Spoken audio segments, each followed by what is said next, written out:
Bu tarafdan ishlatish sizlarga noqulay bo'ladigan bo'lsa, bitta bosib shunday olamiz, bu tomonga o'tkazib olamiz. Ko'rishingiz mumkin. Ikki tomondan ham bemalol ishlatsanglar bo'ladi. Original Milwaukee brendidan sverliy stanok, magnitli bo'ladi.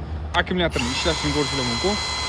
Bemalol bunga xohlasanglar sverlo, xohlasanglar koronka qo'yib bemalol ishlatsanglar bo'ladi. Akkumulyatorlarni ko'rishingiz mumkin. 5 amperli, 12, 18 voltli original akkumulyator bo'ladi. Indikatorlari ham bor. Xohlasanglar tokli varianti bor. Bu magnit tokga yopishadi. Bitta bosamiz, uni ishlatamiz, qaranglar. Ko'ryapsizlarmi qanaqa ishlashini? Buni narxi $270. Buni narxini kommentariyada qoldiramiz. Bilganlar bo'lsa kommentariyga yozib ketamiz. Milwaukee'ning muxlislari ham juda ham ko'p. Albert brendidan sifati o'rtacha, lekin garantiya servislari bilan qilib beramiz. O'zini sifatiga javob beradigan sverliy stanok, magnitli bo'ladi. Narxi $270. Agar original kerak bo'lsa, Milwaukee'dan ham bor.